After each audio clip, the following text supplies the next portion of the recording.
जो कहो सो करेंगे। बोलो राधे राधे। कन्हैया 7 वर्ष के कृष्ण 7 कोष के गिरिराज को 7 दिन 7 रात्रि पर्यंत एक अन्य उंगली पर उठाए। तुम एक उंगली से 5 किलो का पत्थर उठा दो तो जो कहो सो करेंगे। बोलो राधे राधे। भगवान ने जो किया हम नहीं कर सकते हैं। काम विजय प्राख्यापनार्थम संयम रास लीला, ये जो कन्हैया ने लीला की है ये काम को जीतने की लीला है, काम लीला नहीं है राजन। बोलो राधे राधे। परीक्षित के संदेह की निवृत्ति हो गई। इधर नारद जी पहुंच गए कंस के पास में। कंस से बोले कृष्ण बलराम को कब मारोगे? कंस ने कहा कैसे मारूंगा? बोले मेला का आयोजन करो, अक्रूर जी को भेजो, बुला करके लाएंगे, मेला वो घूमेंगे, तुम धोखे से जाना, पीछे से मार देना, बात खत्म। वही कृष्ण बलराम तो तुम्हारे शत्रु हैं। अच्छा नारद जी बोले मैं कुछ नहीं सुनना चाहता, परसों मरा हुआ देखना चाहता हूँ। इधर नारद जी पहुंच गए कन्हैया के पास में और जा करके जो रोए। कन्हैया बोले हुआ क्या, नाराज क्यों हो रहे हैं? नारद जी ने कहा प्रभु दुष्ट कंस को कब मारोगे? कन्हैया बोले वहां क्या बोल के आए हो? वहां उसे मेरा इशारा कर दिया, मुझे उसका इशारा कर रहे हैं और डेट दोनों को परसों की दे रहे हैं। बोलो राधे राधे। नारद जी बोले प्रभु एक बात बताओ, चाहे अग्नि के पास में हम जाएं, चाहे हमारे पास में अग्नि आए, चाहे बिजली को हम पकड़े, चाहे हमको बिजली पकड़े, चाहे चक्कू के ऊपर तरबूज पड़े, चाहे तरबूज के ऊपर चक्कू पड़े, प्रभु चाहे कंस के पास आप जाओ, चाहे आपके पास कंस आए, मरना तो कंस को ही है ना। अब इधर कंस अक्रूर जी को बुलवाया। अक्रूर जी ने कहा कहिए राजन क्या बात है? कंस ने कहा गच्छनंद व्रजम तत्र सुतौवानकदुन्दुभि आसाते तबिहानेन रथेनानयमाचिरम्। आपको नंद जी के व्रज में जाना है, क्यों? बोले जा करके कृष्ण बलराम को लेकर के आना है। अक्रूर जी ने कहा मान लो कृष्ण बलराम यहाँ चले आए तो करोगे क्या? कंस ने कहा मार देंगे धोखे से। हाँ। अक्रूर जी ने कहा क्षमा करें, वो आपको मारेंगे कि आप उनको मारेंगे तो आने वाला समय ही बताएगा। बोलो राधे राधे। कंस ने कहा जाते हो कि नहीं? अक्रूर जी ने कहा नहीं जाऊंगा तो तुझ पे मार डालेगा। राजन क्या है ना कि आपकी आज्ञा का पालन करना तो हमारा परम कर्तव्य है। अभी जाता हूँ। मन में विचार करते हुए जा रहे हैं अक्रूर जी।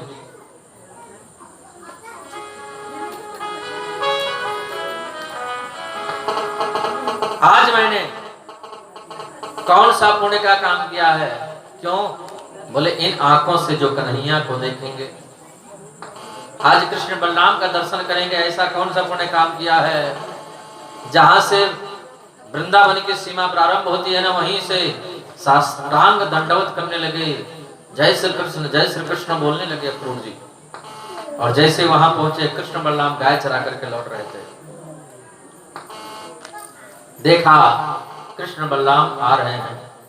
अक्रूर जी ने प्रणाम किया। कन्हैया के काका लगते हैं अक्रूर जी, कन्हैया भी प्रणाम किए। पूछा काका जी कैसे कैसे आए, कैसे कैसे पधारनो भयो हैं? अक्रूर जी ने कहा आपको कंस ने बुलाया है।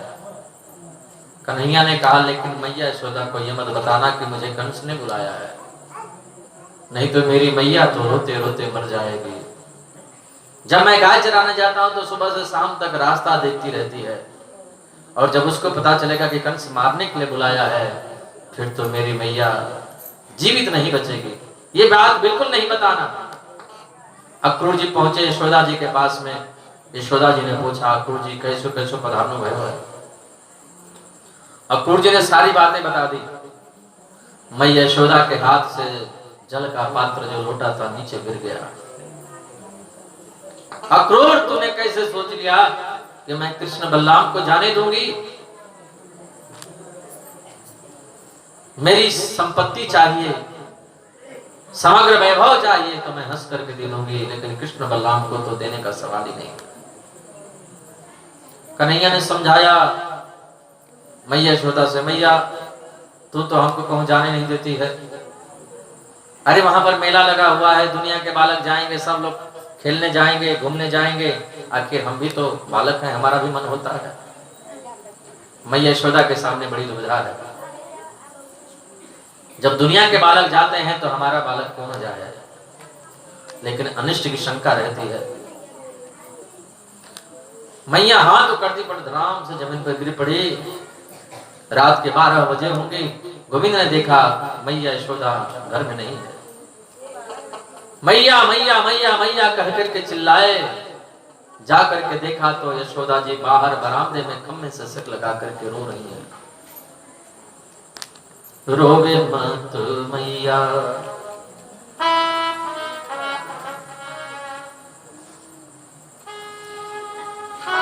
रोवे मत मैया, तेरो लाला दुख पावे, रोवे मत मैया।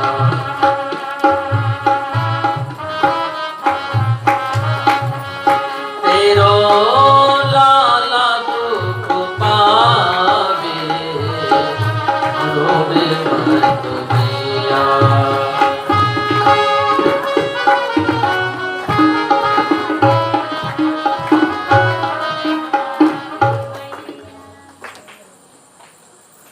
आज रात में गौशाला में गायों ने चारा ही नहीं खाया।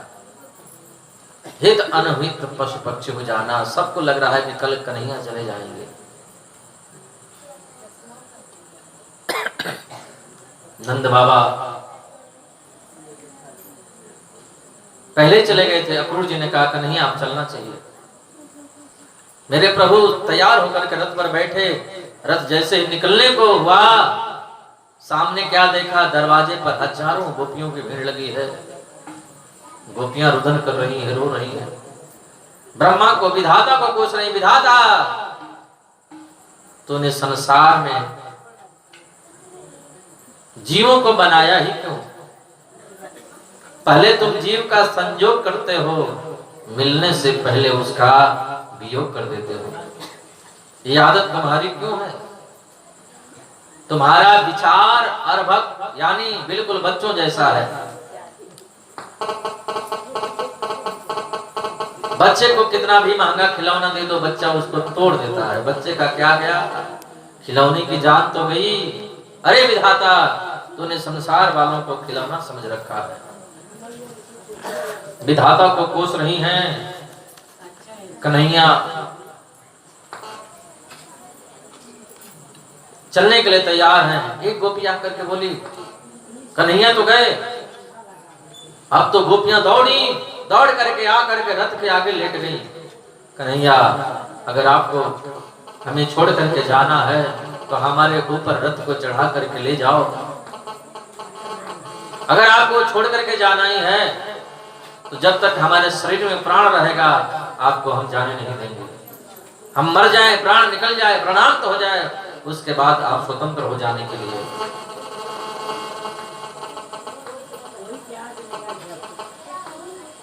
एक ने कहा ऐसे मत लेटो, सब लोग देख रहे हैं।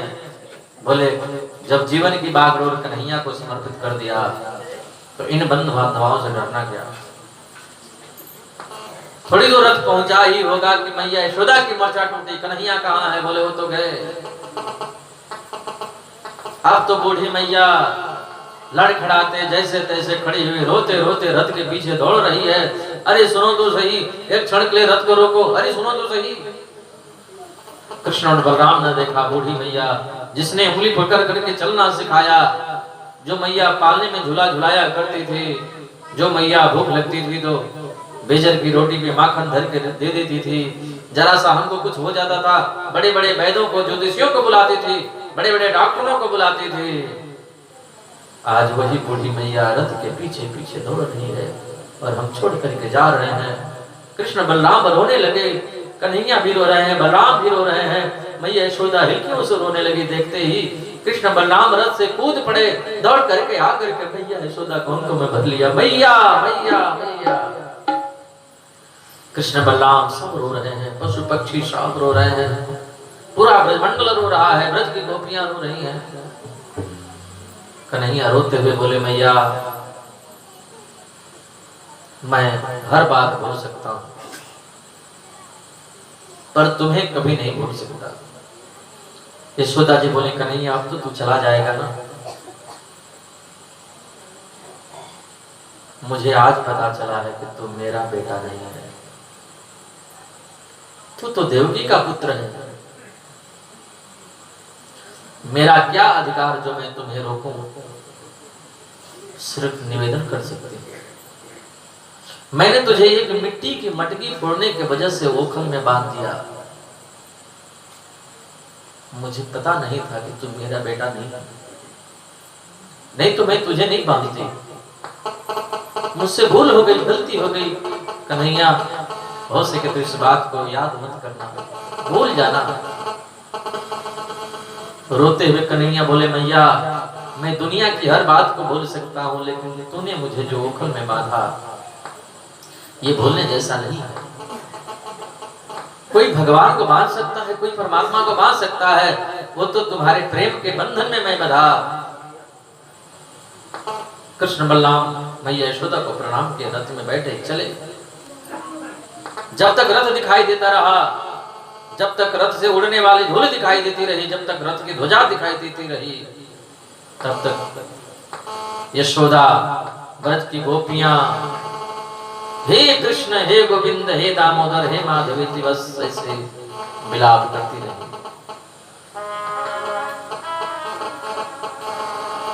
तेरी अखियां हैं जादू भरी, बिहारी जो मैं कब से खड़ी, तेरी अखियां हैं जादू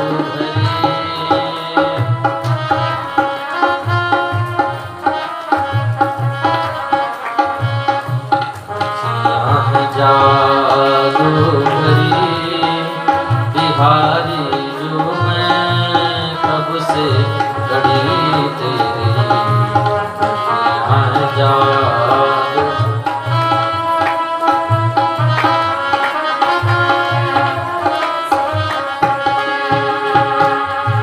सुन लो मेरे श्याम सलोना, पर कर दिया टोना,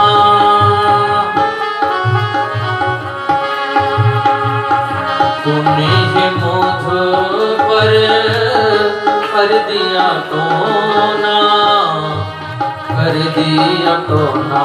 मैं तो तेरे द्वारे खड़ी, बिहारी जो मैं कब से खड़ी, तेरी अखियां जादू भरी।